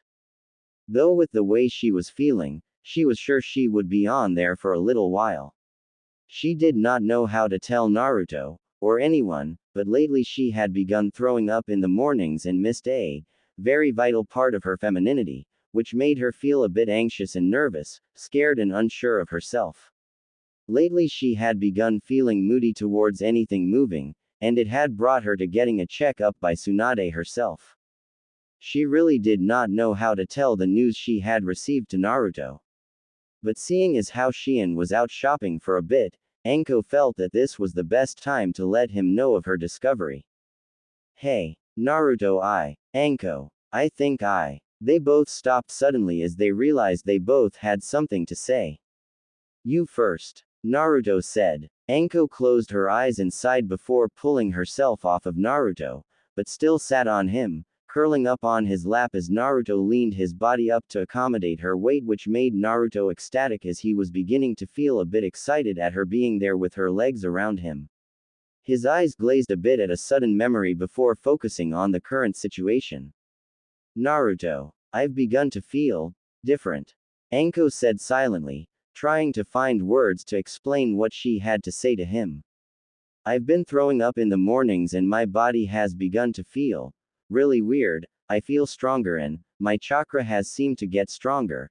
Things I used to never want to do and crave, I've begun to do with more desire. So I went to Tsunade to find out what's wrong with me. Naruto, thinking that he already knew what was wrong with her, decided to speak up to let her know that he already knew. Sadly, Anko wanted to speak her revelation as well, resulting in, and you now have a bit of the Uzumaki bloodline. And I'm pregnant. That. Naruto's eyes went from reassured to shock, and so did Anko's. It was like a ticking time bomb in the Namikaze training arena. But the bomb just went off. Hokage Tower. What? Tsunade was silent before she chuckled silently. Her chuckles changed into laughs, before her laughs made her lean her head back to the ceiling, and a loud guffaw emanated from her throat as she finally slowly got back at years of pranks from Naruto. Raising a glass up as if giving a toast to herself, Tsunade grinned. To revenge in the future of Naruto, may he live prosperous with his decisions as they all come to him at once. Tsunade would drink to that. Namikaze training ground. Naruto was shocked. How? When? Why? Who? How did this happen? When did she find out? Why did she tell him now, and who told her that? Naruto thought back to that one night. That emotional turn of events that changed their friendship to more than friends without either really knowing it. Flashback no jutsu. Naruto came in from another quick escort mission to Waterfall and was rather tired from the long journey. He had gone non-stop to the village, and all he really wanted was a good night of sleep. But some sniffles brought that thought to smithereens as Naruto made his way up the stairs and followed his ears to the sound he had been hearing. Coming up to the door of the guest room, with the door left ajar, Naruto silently opened the door to find Anko curled up in fetal position, softly crying herself to sleep. Silently approaching her, Naruto put one hand on her leg softly, making her scream in fright and jump up in fear, only to see it was Naruto. Wasting no time, Anko lunged into his arms and cried louder, letting her emotions run out. Naruto held her in his arms and led her to his bedroom before sitting down on the bed, his back on the bedstand, patiently waiting for her to stop her tears as he ran his fingers through her hair. After an emotional couple of minutes more, Anko was finally back in speaking conditions. Another nightmare? Naruto asked silently. Anko nodded into his chest. Well, all you had to do was call for me. You know I would have been here in a matter of seconds, Anko-chan. No delay, whispered Naruto as he continued to offer himself to her, being the shoulder for her to cry on. This was the fourth time that she had been scared of nightmares. Coincidentally, every time was when Naruto was away. On a 3 times she would send for him and he would arrive not an hour later. Usually she would be sleeping in his arms as she had become getting used to. But tonight was something else. Slowly looking into his eyes for reassurance, Anko found more than she bargained for as she found Naruto also silently crying. And that made everything to her clear. She had found the one person she had been yearning for in life.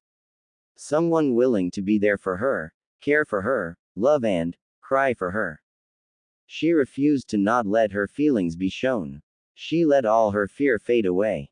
Slowly she grasped his Junin jacket, pulling herself up and putting her legs around him. She stripped his Junin vest off, Naruto too scared to move. He had never seen her act like this. What was she doing?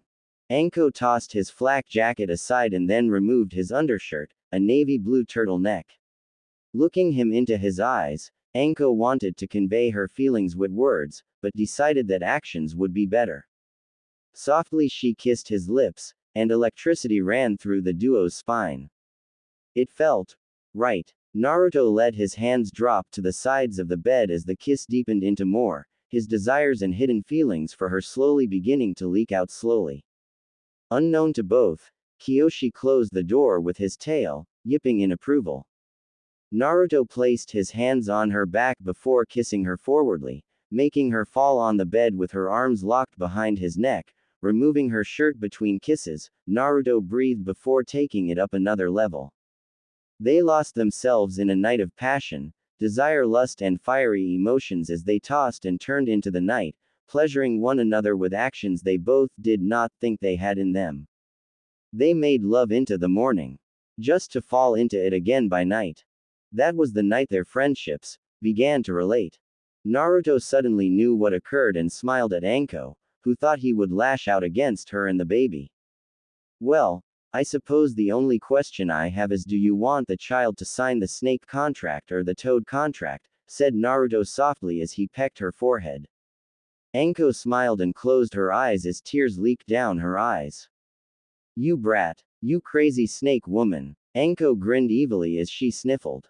But you're my brat, she said as her voice cracked. And you're my crazy snake woman, Naruto confirmed as he kissed her again, the two of them falling to the floor in another feel of emotion, bliss and passion.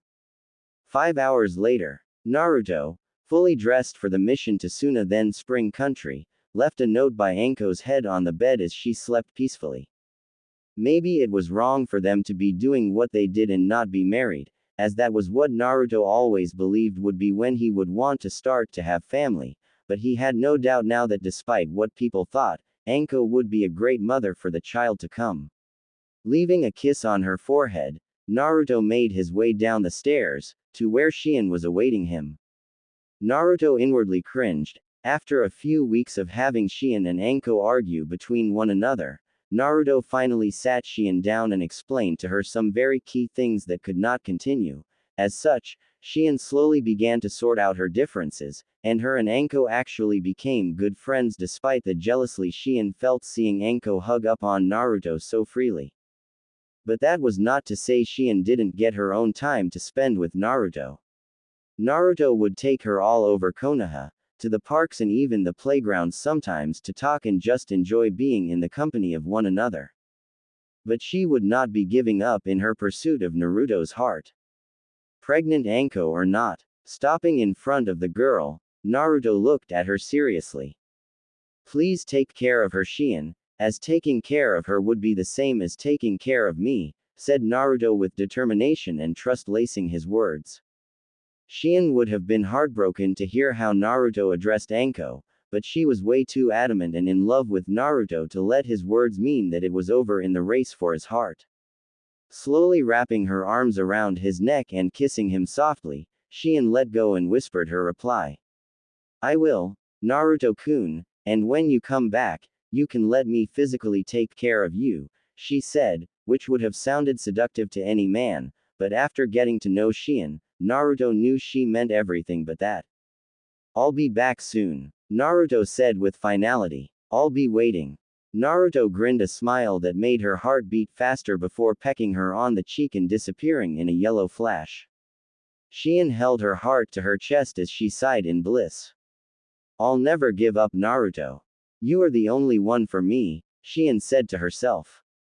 Yamanaka Flower Shop. Ino drummed her fingers on the counter in boredom.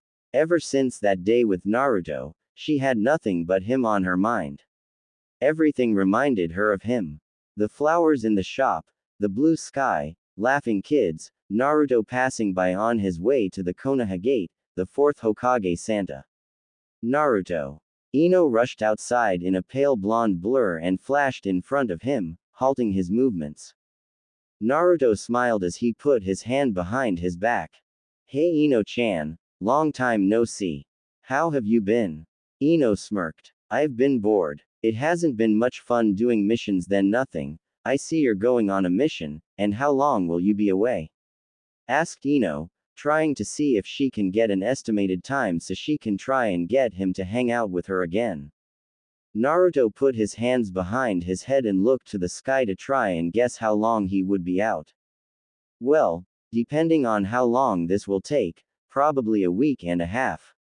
Ino smirked and blinked slowly while coming closer to him and zipped up his flak jacket, whispering in his ear. Well, when you get back, I was thinking I can make you some dinner in payment for all of the lovely stuff you bought me when you took me shopping. Why don't you stop by my house when you get back and we can work from there? Said Ino with a smile, knowing a man's heart was through his stomach, and with her cooking skills, Naruto would be wrapped around her little fingers. Sure, I can do that, sounds like a really good date, I accept. I'll be back sooner than you know it for some of your delicious cooking, Ino-chan, said Naruto as suddenly hugged Ino, making her jump at the sudden action. Removing himself from her arms, feeling a bit cold from the sudden loss of warmth, he made his way to the gates, waving his hand up in a quick bye to her blushing face. See you when I get back. Enjoy the flower, Naruto said as he turned around and continued on to the tower. Ino raised an eyebrow at that. Flowers. What flow? Touching her ear, Ino smiled as she felt the rose her had put behind her ear. Looking at the table, she found a card with his name on it addressed to her. Ino squealed inwardly. When did Naruto get so smooth? Making her way inside, the clone that was in the shape of a tulip poofed away, its job done. Konoha Gates. Approximately 6 hours later, Naruto was right in front of Temari, ready to escort her into Suna before making his way to Spring Country. Temari inwardly blushed. Who knew Naruto would become so handsome? Looking at the image of 4th Hokage on the mountain, Temari smirked. Like father, like son. Ready to go, Temari-san? Naruto asked respectfully. Temari was a bit surprised at the respectful tone he suddenly took up. He used to be a brat, loud-mouthed and obnoxious. Now he was respectful, punctual and dressed rather well if she was to tell the truth. I am. The trip from Konoha to Suna will take about 3 days if we were to travel non-stop, but we are in no rush, so this trip will take about 5. I plan on stopping in towns and staying in a hotel room. I hope you do not mind, said Temari as she turned to make her way out of Konoha. Inside, Naruto wanted to cringe at the time it would take, but then he realized he can just flash his way to Spring Country and that would take time out of his travels. Jumping into the tree lines, Temari was off into her journey, Naruto behind her not a second later. Mission begins now, I suppose, Naruto thought. Little did he know, Temari thought the same exact thing. Naruto found that, despite her appearances, Temari was rather intelligent, sarcastic, funny and great fun to talk to. So far, they had been breaking down the concept of wind jutsu when the sun had begun to fall and Temari decided to stop at the nearest small village for the night. It was then that the situation became awkward. So, there is only one more available room as a convention is being held in town. No problem, book the room and I'll sleep outside, said Naruto without hesitation. It would not be the first time it occurred for him, where he had to sleep outside. He was a ninja for crying out loud, it was a normal occurrence for him. Temari felt bad, but her respect for him went up a notch at his statement. So much had been learned in their talks. He was respectful, ambitious, courteous, and a great conversationalist. Temari knew right there that this would be a fun mission. But it was time to add some more fun to it. Nonsense, you will be sleeping with me, she said, trying to test him to see if he was a gentleman in his thoughts too. Naruto's mouth opened and he blushed a bit before closing his mouth quickly and scratching the back of his head embarrassingly. You mean I will be in the room with you, but on the couch, right? Naruto asked. Besides, he did not want Shikamaru to catch wind that his girlfriend was in a bed with him. That would be a rather awkward conversation. Temari chuckled before upping the ante, slowly strutting towards him, grabbing his flak vest and bringing her nose up really close to his. What if I want you in bed with me, Naruto-kun? Asked Temari, trying to get a rise out of him. Naruto got really nervous. Gaara would be after him, not to mention Kankuro and Shikamaru. What was he to do? I don't think that would be a good idea. I mean, wouldn't Shikamaru get mad? Temari raised an eyebrow before getting what he meant. Laughing at his nervousness, Temari answered him. Why would he get mad at me sleeping in bed with you? We aren't together anymore, Temari added as an afterthought. The two had decided a while ago that friendship would just be better off. Besides, what she was currently doing she willingly volunteered to do for her village, though Naruto probably did not have a clue what the real mission was. Continuing on her teasing, Temari slapped some Ryo on the desk while still staring into Naruto's confused eyes. My husband and I will take that final room, and I suggest you not bother us and get the best noise-canceling device you have yet. Tamari smirked at Naruto and whispered to the hotel attendant. I'm a screamer. Hotel room. Tamari chuckled at Naruto's depressive face as a cloud rained over his head as he mumbled about how the hotel attendant now thought they were a freaky couple, how he thought she was taken the whole time by Shikamaru and why she teased him so unexpectedly. Tamari sat on the bed and crossed one leg over her other, putting a cute pout on her face. She decided to keep the charade up. But Naruto-kun, what if I wasn't playing around? What if I told her I'm a screamer for a reason? Don't you want to find out? She whispered seductively. Naruto's face became redder again. What are you talking about? Naruto stuttered as he backed up against the door in shock. Why was she messing around like this? He couldn't tell if she was serious or joking, and it was making him a bit nervous. Okay, so her and Shikamaru were no longer dating. He was sure her boyfriend and Gaara would kill him if he was to get involved with the Wind Mistress. Tamari stood up and slowly walked towards Naruto, a cocky smirk on her face. Each step felt like an eternity to Naruto. His breathing was getting heavy as he felt his mind and blood working against him. She was getting him worked up from just a mere walk. She was so confident in her movements, sure of herself and powerful. It was as if she knew she could get what she wanted with little effort. All of this attracted her to him, and he was just never willing to admit it to her.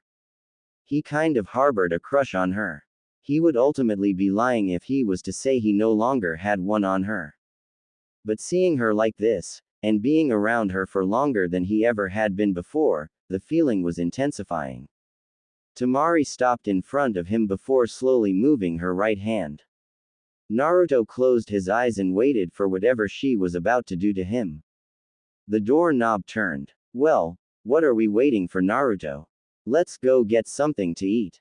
Tamari said with a smirk on her pretty face. That was when Naruto blanched in shock.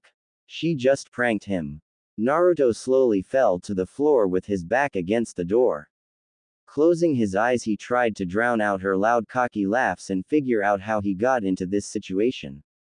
He had Ino trying to cook food for him, in which he was sure was going to be in an intimate setting. He had Shion waiting for him at the house. He had a pregnant, bloodline-bearing, seal-less Anko who was going through hormonal issues. He had a random Samui, who he had spent lots of time with as of late, training or just talking. He had an understanding girl. No. Woman, in Hinata. Now he had a flirtatious Tamari mocking him, and he was on his way to visit a princess who he used to have a crush on. Naruto placed his head up to the ceiling and sighed before placing a rhetorical question. What's next? A girl from Kiri and Iwa on their way to Konoha. Naruto suddenly felt a shiver go down his spine and decided never ever again to ask for anything more than what he already had. Picking himself up, he decided to catch up to Tamari. He might as well have some fun before anything else came along. Kiri Mizukage's office. Terumi Mei stared blankly at the letter received from Tsunade, the current Godime Cage. It was a simple letter that held loads of power and responsibility.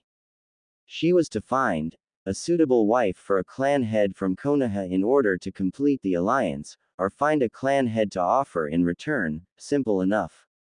But then she read just who the clan head was, to which she was to find a girl for him. And an evil grin slowly rose on the face of Mei as she called for her guards, letter slowly turning into flames as her bloodline went through it. Get the carriage and guards ready. Mei giggled as blood dripped.